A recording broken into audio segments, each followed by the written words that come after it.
into the No Invite Podcast. Yeah. Season 4, The Process. Bang, we are back. It's the No Invite Podcast, episode 120. This is season 4. This is The Process. And we have our friend and reoccurring guest on the show. Please let everybody know who you are, because I know, but let everybody else know who you are. Bundy from Dope Flavors. What's happening? Yes, sir. Mr. Dope Flavors is in the building right now. We are the No Invite Podcast, and we're going to go ahead and we're going to dive into a whole different thing, a whole different vibe. I want y'all to know that we over here at the No Invite Podcast are always open-minded, and we're very observant. First, before we get off into our main thing, we're going to go ahead and hit you with the weekly recap. How was your week, bro? I know you are a busy man, and you're always working around and handling your business and stuff. So how was your week so far, man? Week was dope, bro. You know what? I planned a LA trip, but shit, LA got some snow. They closed the Grapevine. There was like 5 to 6 feet of snow. They closed the Grapevine. They closed, I think it's Bear Mountain, where there's another pass to where you could get into LA through Bakersfield. That was shut down. The only way to LA was through the 101. And that was like an 8-hour drive. So I canceled my LA trip, but I definitely was productive in the Bay Area the whole time. That's dope. So now I'm, yeah, bro. So I was just big chilling, you know, being productive, getting these meetings in, smoking a lot of weed.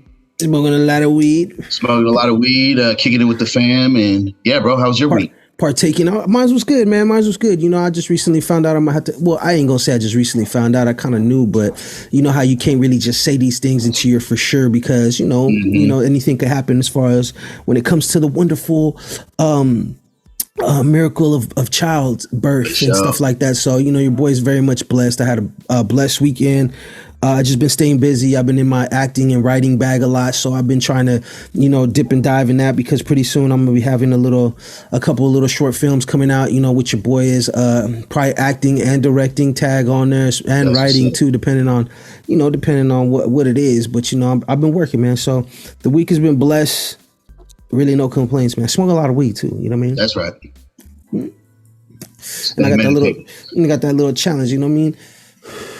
Trying to stay medicated without, you know, without being medically induced. You feel me? But now we're here, and we're gonna go ahead and we're gonna keep it like all the way 100 with y'all. Now, before we get started on any of this, I want everybody to know one thing, okay? Here at this motherfucking podcast, we are always open to hearing people out, new ideas, new concepts. I know a lot of you guys are going to label us conspiracy theorists or nut jobs or whatever, but we want you to always remember something, that it's not about just running with everything that you read and believing in. It's about, 1, being observant, 2, doing your homework for yourself, and 3, once again, being observant of the shit around you. Shit don't make sense for a reason sometimes, and it's because the obvious answer that sometimes we look for ain't the answer that it really is. So when we try to make sense of stuff, we don't have an open mind. It's, you know, it's kind of difficult for you to actually get the kind of peace or closure that you want. So with that being said, we're gonna go ahead and dip off into a couple of topics that have been going around lately that I feel like, honestly, bro, you could say it, I could say it, that are not being taken as serious as you would think. First, let's go ahead and jump right into it, man. I know it's people are gonna be like, oh, we've been talked about, or people have been talking about, but the Chinese spy balloon thing that's going on, the unidentified flying objects that's been happening. How do you feel about that when you see that now? Do you feel like surprised, or are you just more like, you know, this? And nowadays, don't shit surprise me, you know? But what's your take on the whole spy balloon and everything that they're trying to tell us that what it is? I mean, nowadays, I'm not really surprised at all. You know what I'm saying? But you know what? They only, you know, especially on the mainstream media, they only want you to see certain whatever narrative they want you to see.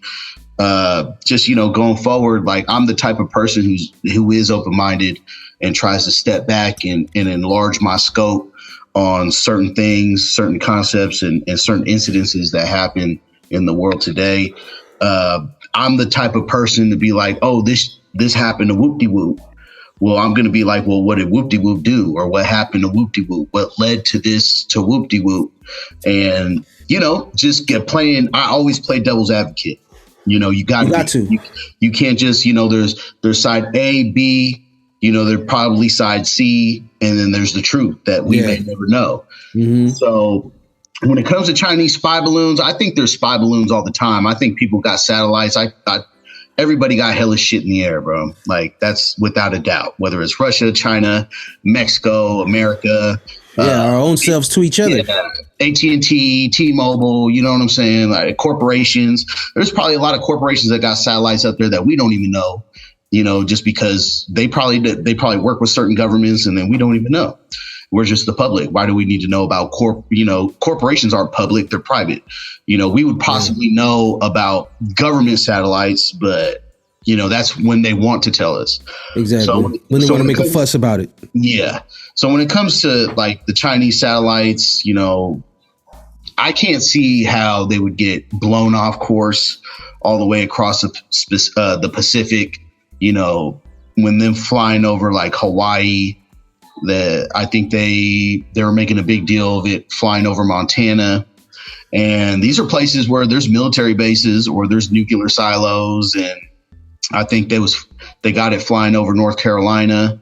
North Carolina's a big deal, but they shot it over the Atlantic Ocean. I think China's testing our temperature, bro. I don't think it's a mistake at all. I mean, shit like that. I wouldn't believe the government on what they're telling the mainstream media, to say to us in the first place. I feel the same way. I don't really like the explanation. First of all, when had they ever shot anything down and not bother to go pick up the pieces? They said they weren't going to go search for it. It's like, to me, it's all, I feel like it's really just theater, like theater of the fucking, what do you call that? The just putting everything on a certain stage for people to see. It's like a controlled, release, so I look at it as like this. I'm sure that they have more than one occasion when they have so-called spy satellites and things have happened. Why are they emphasizing it now, and why are they emphasizing it yet they are not making, I feel like, a big enough deal about it? Are they trying to not tell us something, or do we really want to believe that they're that fucking stupid, to begin with, to be like, oh, well, we're not going to do this, or do they think we're that fucking stupid? And I really think that. Have you seen that movie it's with Leonardo DiCaprio? I forgot what it's called. It's from Leonardo DiCaprio and a bunch of actors, and basically it's like a near distant future where people are so wrapped up in trivial shit, social media, image, and all the like really shallow stuff, that when they hear that there's a meteor coming straight to Earth, they kind of just blow it off like it's nothing, and they act like it's not a big deal, and we're gonna be okay, we'll be fine, and this, that, and the other, until the end it really blows the fucking world up. I forgot the name. Wasn't that based on true events? I want to say that was. I think so. That was based on true events. I don't know. They kind of, Hollywood takes this little twist on things, but that's what I want. I want to say it was based on true events, because I know what movie you're talking about. Don't look up. It's called. I don't. Jonah Hill. Yeah. Yeah. I feel like that's how they do it too. Like sometimes, especially our government, when you got puppets in the government and they just don't want to deal with it. They just have totally different agencies and different departments that are dealing with shit like that. People are just the face for the cameras and the TVs and the speeches and signing this and that. But yeah, bro. I feel like we're getting to that point, though. Yeah. Like, it was ironic because it even made people to look around and be like, damn, like, I can't believe that this movie is so genius, but it's so genius because it's so fucking true. Like, people are so wrapped up in small shit, they don't bother to question big shit, or they don't see what's right in front of them sometimes.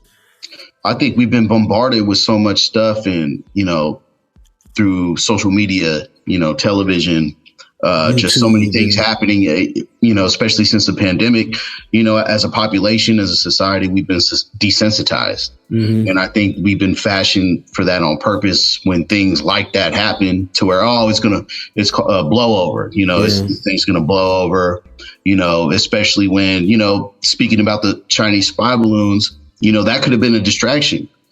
I know there's other incidences that happen around the same time that didn't get a lot of press that did, just like the derailments in Ohio, in East Palestine. I know they're supposed to be making a lot more documents public from the Jeffrey Epstein's case, dropping his affiliates, as well as more participants and people that actually went to his island. The FBI or the government is supposed to be releasing those documents. So, those could, distraction, diversion, that is the key tactic that the multimedia likes to pull on the public all the time, especially for false flag operations or what have you. Yeah. And let's keep it funky. Like when it comes to this type of stuff, it's like, we're not saying this stuff because we're anti-American or anti-government. We're anti the bullshit is what it is. We're calling bullshit out when we see it. When you see these type of things and we know they just don't make sense, it just boggles my mind how many people just brush it off like it's nothing. Oh, you know what I'm saying? It's this.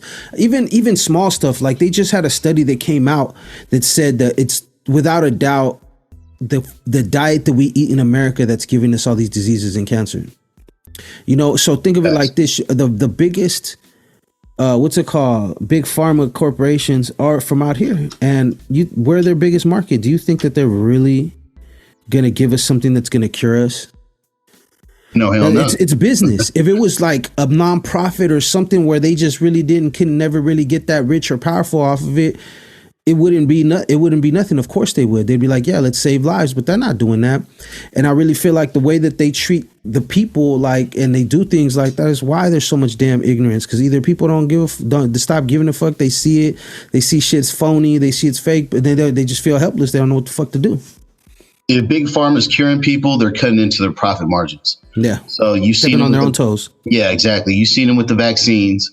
I believe it was Pfizer took all that money and profits that they made off the vaccines and they started acquiring big time cannabis corporations in Canada. Mm-hmm. So you take vaccine profits and you start acquiring big corporations in cannabis in Canada, then it kind of tells you, not the writing on the wall, but you can see, what their next moves and what their motives are. Yeah. What their motives are, especially in the American market. And America and Big Pharma own the patents for cannabis. I don't know if people know that, but they own that patent.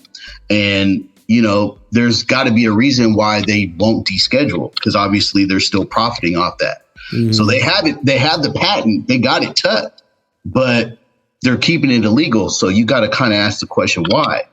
And they're just milking it, bro. Yeah, I think they're milking the way things are set up, because the way things are set up are good. And think about it like this. They have been on Big Pharma's line, supposedly. I've seen a lot of stuff where they've been suing and they've been investigating Big Pharma and people have been going down and whatnot. So maybe this is their exit plan and they know, like, yo, we can't keep doing this shit.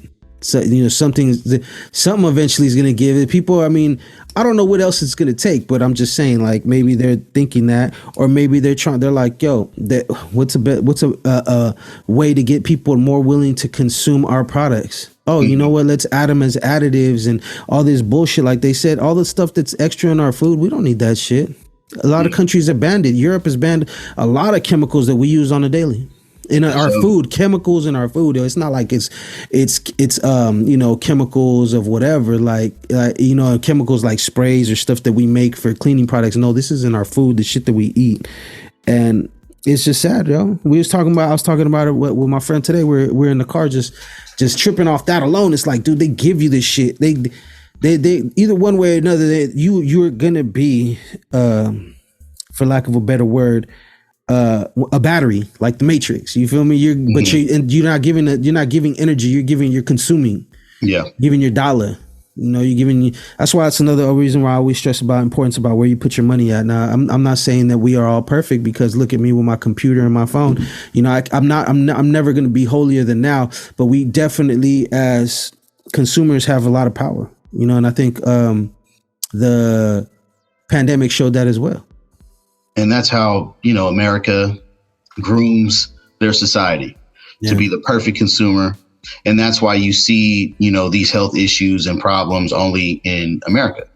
Because like you said, Europe, they ban a lot of these chemicals, a lot of these hormones going into the food in production, but also going into the livestock, going into the agriculture, right there from the seed to the plant as well. So you don't have these problems or a lot of these problems in Europe, and that's why.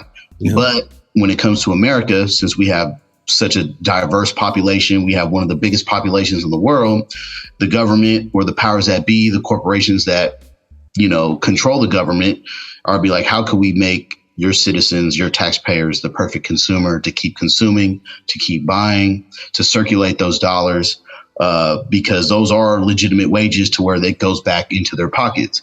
To us, it's cash to where, either we know what to do with it or we don't know what to do with it. But at the end of the day, with the media, with everything that they're trying to shove down our throats, we have to consume in order to survive.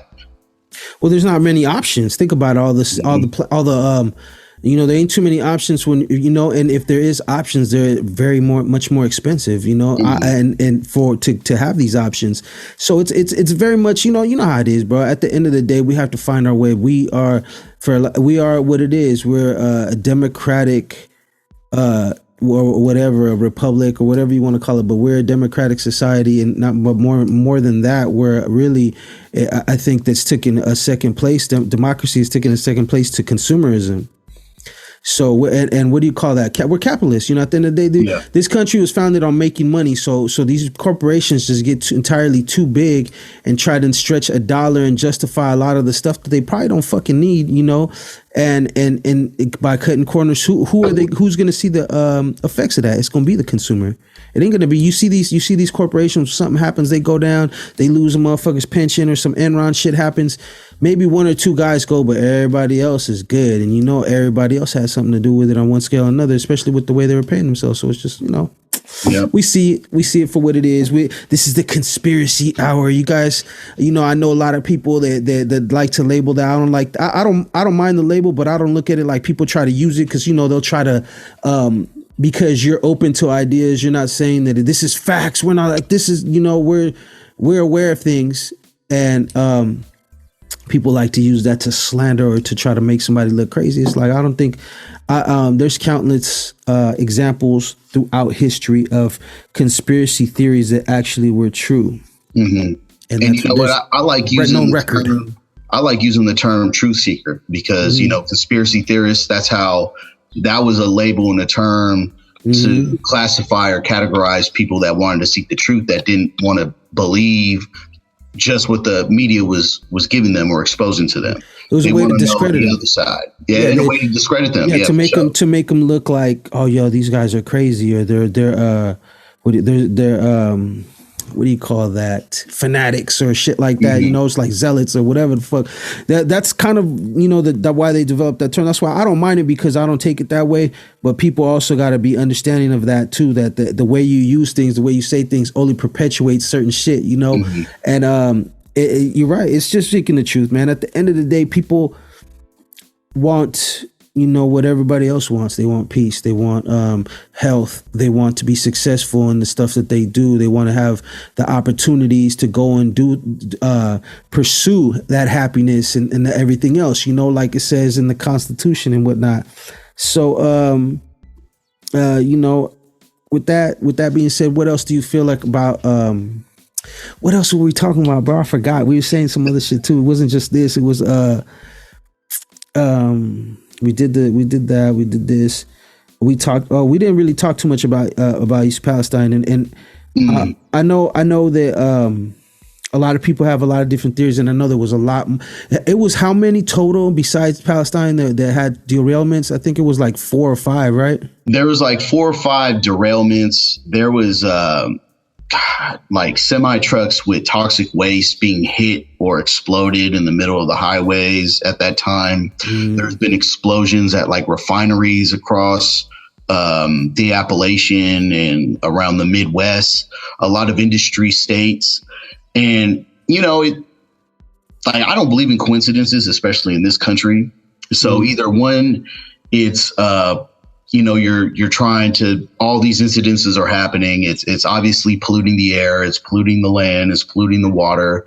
And look at where it's at. Like you have the Ohio River, you got so many different rivers in that area, say in the Midwest going into the East Coast.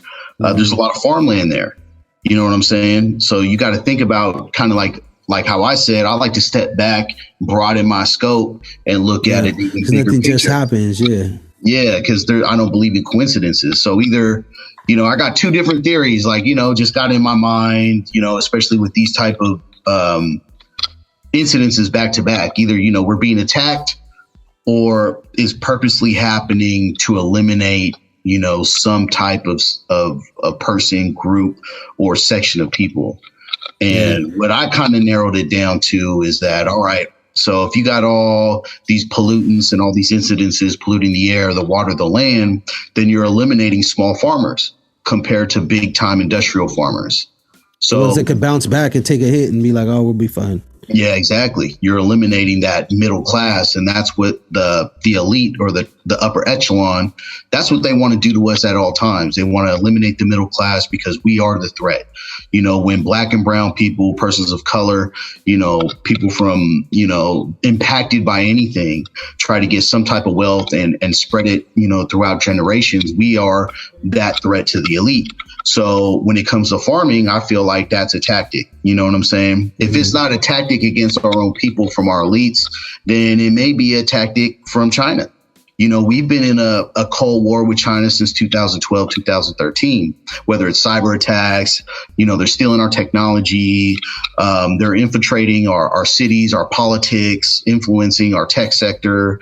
So what are they doing here? You know, with East Palestine, with polluting our air, our water, especially with our rail system, which, you know, does a lot of transportation. America is utilizing their rail systems just as heavy as they were back in the Civil War, even though the technology and, you know, the way they do it is still kind of like how the Civil War was, unregulated.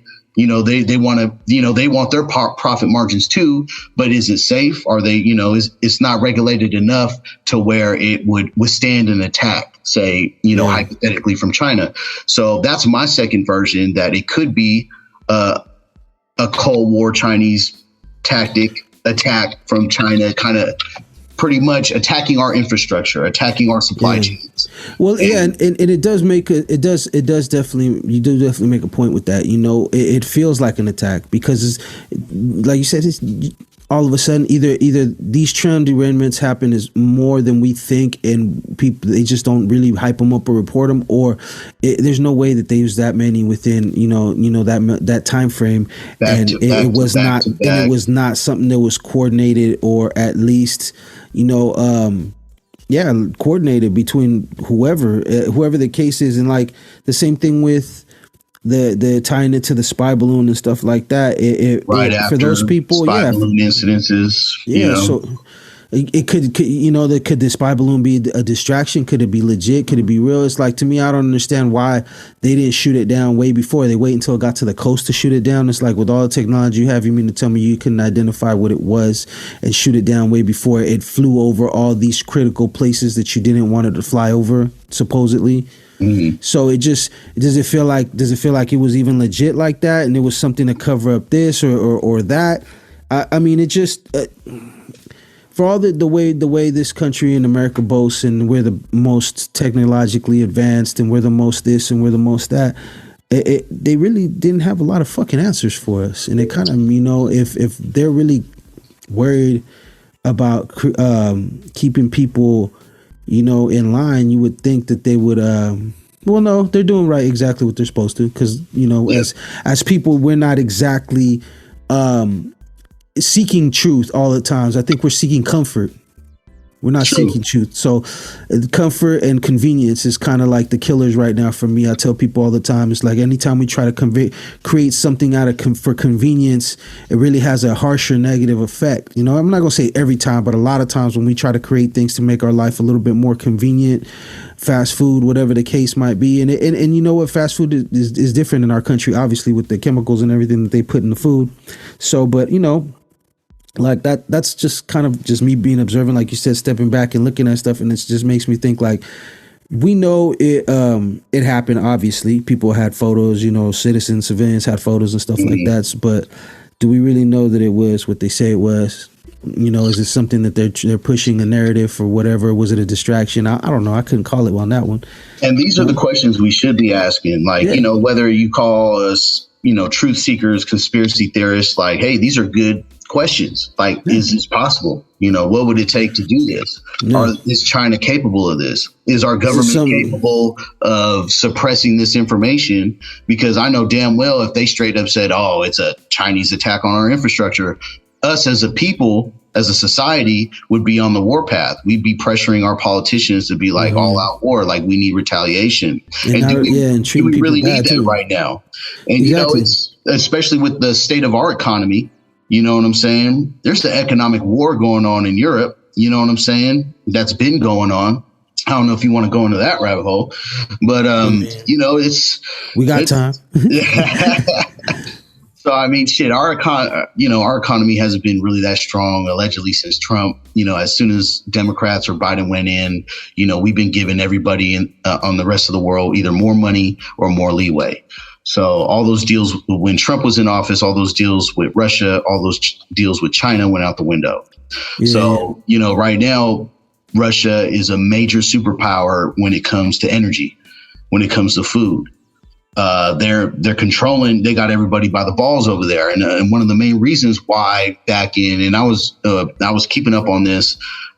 Main reasons why, like back in, I want to say 2012, 13, and 14, when we were in Syria fighting ISIS, that was all for energy. They were trying to get energy pipelines going because Russia controlled that market, and then the United States was trying to get Ukraine to build alternative pipelines so they would be able to compete against that market.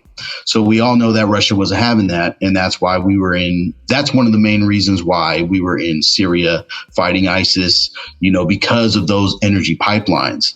And we all know that we were trying to build another pipeline to strengthen our own economic power, through the Trump administration, but then the Biden administration immediately shut that down and blamed it because of, you know, the harmful effects on the atmosphere, or climate, because of the climate or what have you. That to me, that's my explanation in a nutshell. But that's, you know, there's an economic war going on right now in Europe, and I feel like everything's been bubbling up. The conflict in Ukraine right now, it's been bubbling up since then. I think we always got to control of natural resources, pretty much. Correct, and it all boils down to that, because every country is pushing and shoving. They want their issue. They want to get what they've got coming to them, or what they feel they're entitled to, and it's a power struggle, you know.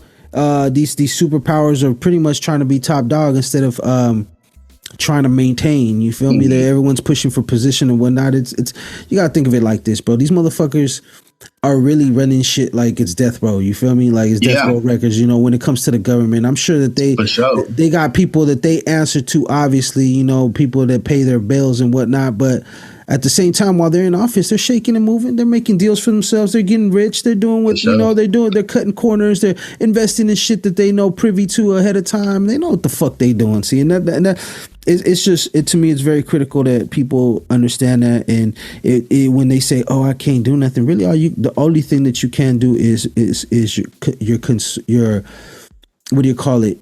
Control your.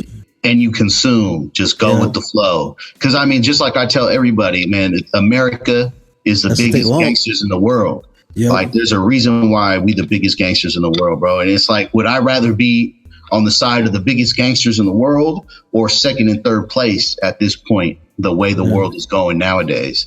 And it's like, you got to pick your poison, bro. I mean, you can recognize all the fucked up shit that's going on, but at the same time, are you on the winning side?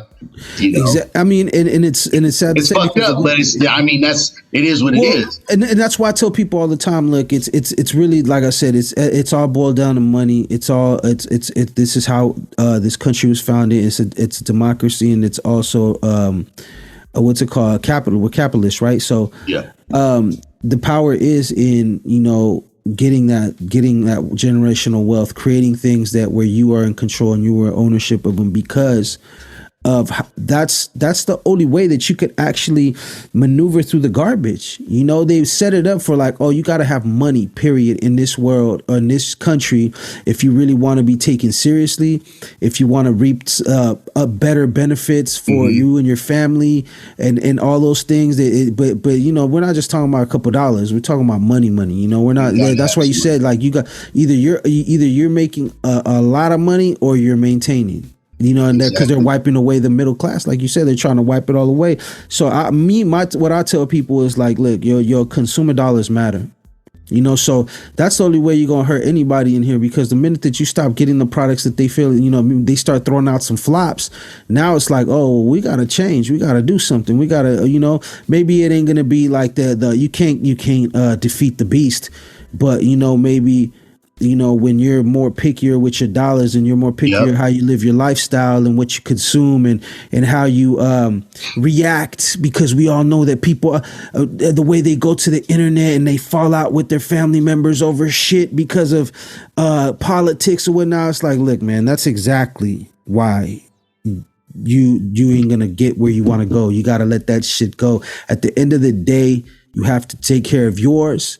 You have to do the best that you can with the circumstances, and you got to try to be a step ahead. So you got to try to go as hard as you can to raise yourself out of your situations, because at the end of the day, no one down here is making any of these rules. So us as the people, we have to make sure that we continue to maintain our integrity, helping each other out when possible, you know, perpetuating positive things and showing by examples that things are possible, even though it is way harder for us.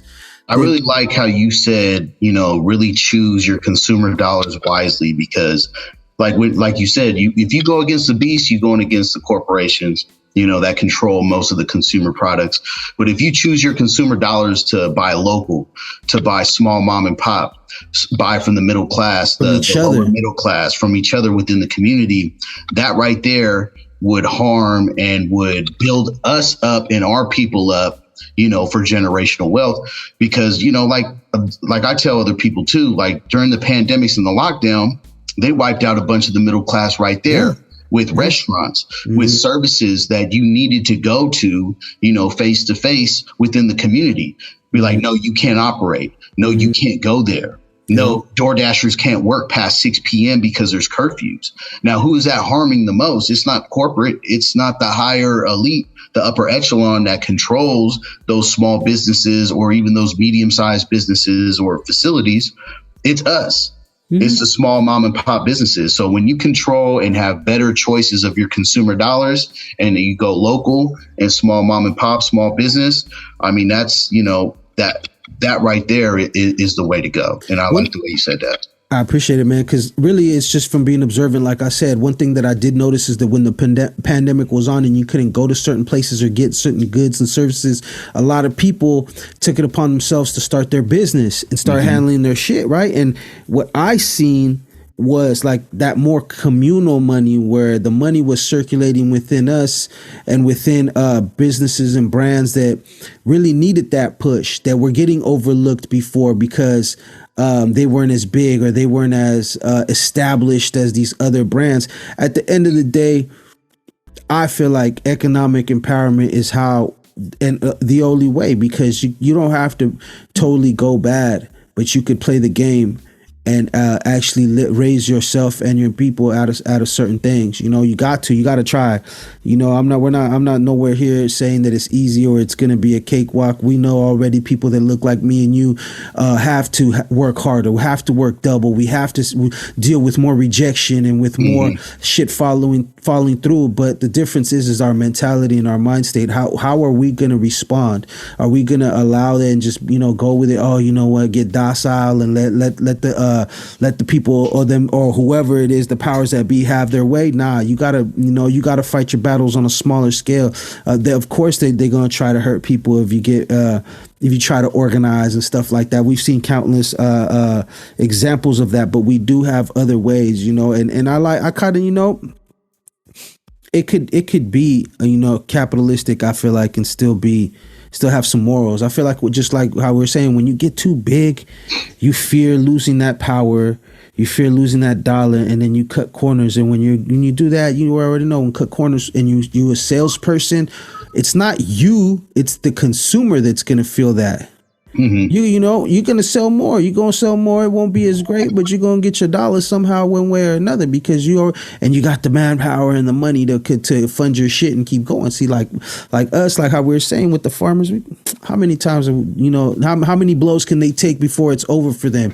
While big corporation farms and companies, they got the money. They say, oh, we got the insurance. Fuck it, you know, write that shit off. Let's come again.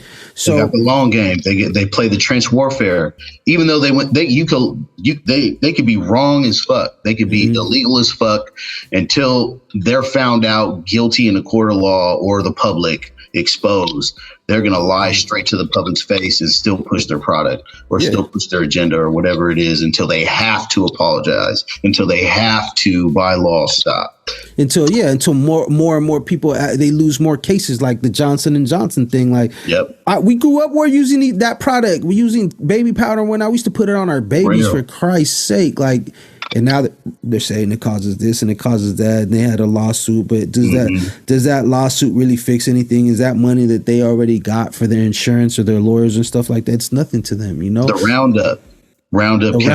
Yep. Roundup. You know, all like the same thing. Like the way it was destroying the environment and fucking. And then I believe the recent one is the red dye or the red 20 or something like that. Mars, I believe it's Mars. You might want to look it up.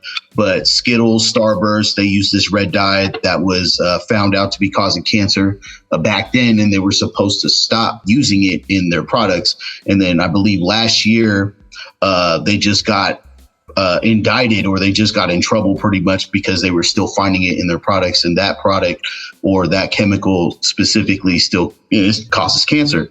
So they're going through that right now as well. And like I said, like they're going to continue to use these. They're going to continue to do what they do for their profit margins until somebody's telling them legally, or a judge is telling them legally, you got to stop. And think about it like this, okay? And it'll blow over. They don't care. It's a huge scandal. Like millions of people, kids eat this stuff, and they're anticipating blowover. You know what I'm saying? Because we have, as a society, we have been desensitized. Yeah, and also it's like we've been conditioned. So all the other products that we eat and consume, it makes it very difficult for you to be like, yo, this shit gave me cancer. Because it's like you're open to a lot of shit. So they got us kind of by the balls with that too, because at the end of the day, it's just murky enough until, like you said, it's obvious and clear, and a bunch of clinical cases and things like that happen. More people get sick until they absolutely have to.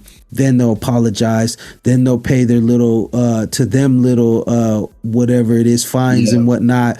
And guess what? We're coming out with the new red 26 or something that's free of this chemical, but still looks good, because we have to have shit that looks like, you know, fake fruit or whatever. You know what I mean? And you won't find out that one's even fucked up until another 20 years. Yeah, we got to hear the Supreme Court to tell us again that it's bad.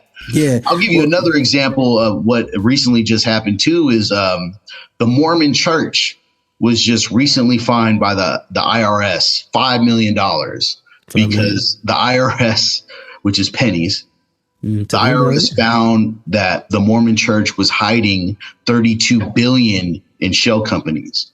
So they fined them $5 million. That's fucking pennies compared to $32 million. 32 billion, my mistake. And you got to remember too, the Mormon Church is one of the biggest organizations that have one of the hugest gold reserves in the world.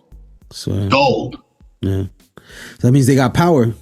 They got a lot of power. And that's another thing people like, you know, people don't understand. You got to stay up on this. Yeah. Like these are, you know, a lot of people don't know this shit.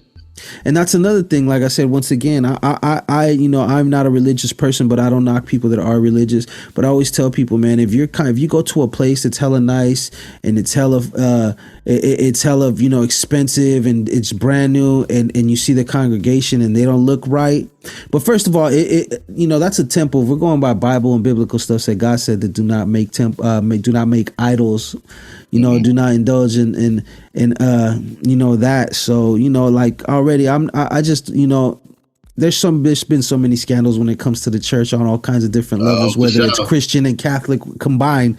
You know, it's not surprising to me. So if they're too money hungry at your church, they're always asking you for bread, they're always asking for money, and they look like they're living pretty good. The church is brand new and big and all that shit. Maybe you might want to ask yourself what God are you exactly praying to? Because you might be praying to the right God but doing the wrong stuff.